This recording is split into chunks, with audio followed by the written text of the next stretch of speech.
नमस्कार, स्वागत आप सभी का। आप देख रहे थे पब्लिक आइडिया। मैं हूं चंदन श्रीवास्तव। पंच दिवसीय हनुमंत कथा जो कि बागेश्वर धाम के महाराज धीरेन्द्र सिंह शास्त्री जी का द्वारा आयोजित किया जा रहा था, कहा जा रहा था, बुधवार को समाप्त हो गया।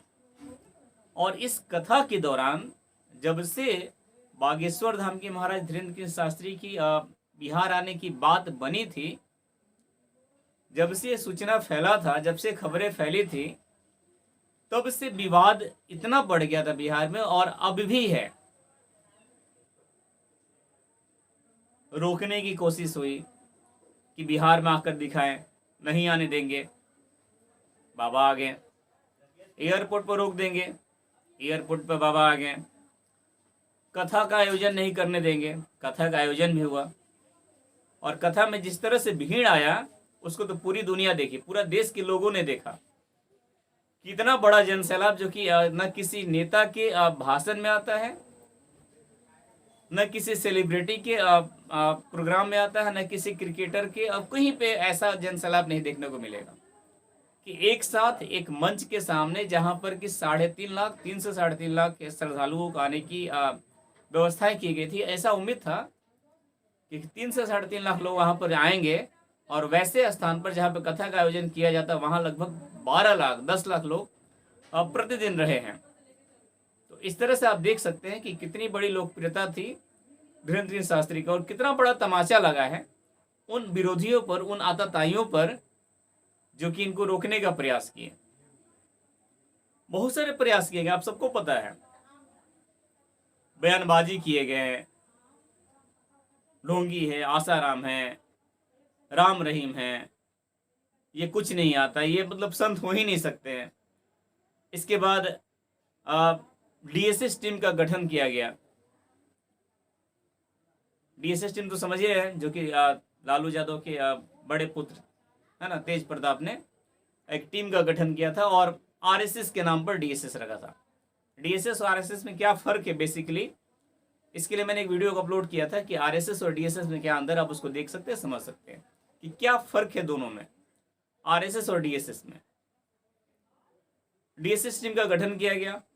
जो युवक डीएसएस में शामिल थे, उसके सदस्य थे, उसको ट्रेनिंग दिया गया, सावधान विश्राम करवाया गया कि बाबा को रोकना है, लाठी से रोकना है बाबा को। ये सब साजिशें बिल्कुल ध्वस्त हो गई। तो न जाने अब विरोधियों के मन में कैसी ज्वाला पनप उठी है कि अब इतने गिर गए हैं, इतने गिर गए हैं कि सब कुछ होने के बाद पोस्टर फरवा रहे हैं। अरे तुम्हारा अस्तित्व इतना गिर जाएगा, इतने नीचे गिर जाओगे।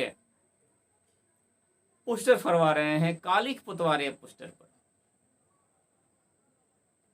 420, ये तो बचपन में खेल खेलते थे है ना, जो बच्चे खेलते हैं, वैसे पोस्टर पर 420 लिखा जा रहा है, कालिखें लगाई जा रही है, फरवाया जा रहा है। अबे मूर्ख, तो क्या पोस्टर फरवाने से, कालिख लगाने से जो लोगों की जिन लोगों की आस्थाएं जुड़ी हुई है बाबा बागेश्वर धाम के महाराज श्री धीरेन्द्र सिंह शास्त्री से, तो उनकी आस्थाएं पे कालिख, मतलब उनकी आस्थाओं पर कालिख लिपट जाएगा क्या? जिनका हृदय जुड़ा हुआ उनसे, उनको भी तुम फाड़ दोगे क्या? और पता है सब क्यों हो रहा है? ये लोग को आपको बता दें कि जब से ये इन्होंने आया है, और यहाँ पर एक तरह से बाबा तो बात करते हैं कि मैं हिंदुओं को एक करना चाहता हूँ। वो सारे हिंदुओं को एक करना चाहते हैं, हिंदू जो बटे हुए हैं, जातिवाद में जो बटे हुए हैं। और बिहार के हिंदू पहले से ही जातियों में बटे हुए हैं कि राजपूत है, भूमिहार है, ब्राह्मण है, दलित है, महादलित है, फलाना ढिमकाना जो भी है। ये सबको एक करना चाहते हैं और हिंदू राष्ट्र की बात करते हैं कि जितने भी हैं, भैया तुम राजपूत हो, भूमिहार हो, कोयरी हो, कुर्मी हो, यादव हो, तो ये सब हिंदू क्यों नहीं है? ये सबको हिंदू करना चाहते हैं। और जब ये हिंदू हो जाएंगे तो उन सबका वोट बैंक तो पता ना कहाँ जाएगा, कितना नीचे गिर जाएगा, ये आप कल्पना कर सकते हैं, समझ सकते हैं। जो लोग केवल जातीय राजनीति ही करते हैं बिहार में, और जातीय राजनीति करने के कारण ही आप देखें कुछ दिन पहले कि बिहार के मुख्यमंत्री जी ने चलाया था जातीय जनगणना, ताकि पूरा क्लियरिफाई हो सके, पूरा पता चल सके कि कौन जाति कितनी है। तो बिहार की जातीय जनगणना पर, जातीय जो समीकरण पे यहाँ के बाकी सारे जो नेताएं हैं जिनका भविष्य टिका हुआ है, उसको पूरी तरह से ध्वस्त कर दिया है बाबा बागेश्वर नाथ धीरेन्द्र सिंह शास्त्री जी ने, ध्वस्त कर दिए हैं। और इतनी जन सैलाब देख करके उनके दिमाग में, उनकी खोपड़ी में ज्वलन हो रही है। कि जलन इसलिए हो रही कि इतने सारे अगर हिंदू सब सारे जाति अगर बटे हुए जो अगर एक हो जाए तो हमारा क्या होगा, हम कहाँ के रह पाएंगे।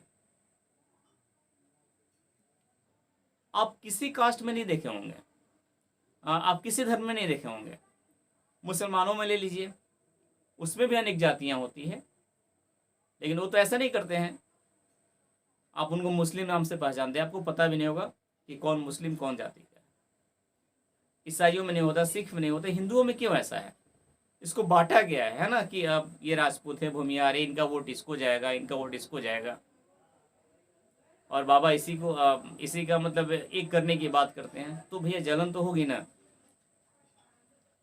दूसरी बात, उन्होंने हिंदू राष्ट्र की घोषणा कर दी है कि भारत हिंदू राष्ट्र है, पहले भी था, अभी भी है, और केवल घोषणा बाकी है। उनसे पूछा जाता है कि आप हिंदू मुस्लिम करने आते हैं बिहार में, वो बोले कि नहीं, मैं तो ऐसा नहीं करता हूँ, मैं तो हिंदू हिंदू की बात करता हूँ, हिंदू मुसलमान में नहीं करता हूँ, मैं हिंदू हिंदू की बात करता हूँ, मैं केवल हिंदू हिंदू की बात करता हूँ, ना कि हिंदू मुसलमान की बात करता हूँ।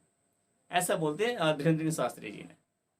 और उन्होंने अपनी कथा में बोला था कि बिहार में जितने हिंदू हैं, अगर वो सब में से केवल आधे भी अगर तिलक लगाना शुरू कर दे, घरों के आगे ध्वजा लगाना शुरू कर दे, तो ऐसे ही हिंदू राष्ट्र मतलब की ओर अग्रसर हो जाएगा। और उन्होंने ये भी बताया था कि बिहार से ही हिंदू राष्ट्र की ज्वाला भभक उठी है। वो प्यार में पगले कहते हैं कि बिहारे पगले। तो इस पर तेज प्रताप का बयान आता है। क्या बयान आता है? कि यहाँ के लोगों को अपमानित कर रहे हैं। अबे बेवकूफ, वो कह रहे कि बाबा बेवकूफ, बाबा यहाँ के लोगों को अपमानित कर रहा है।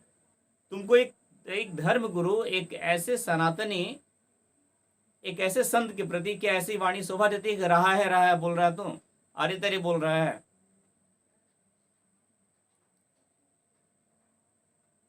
तुम कभी कृष्ण बन जाते हो, कभी शंकर भगवान बन जाते हो,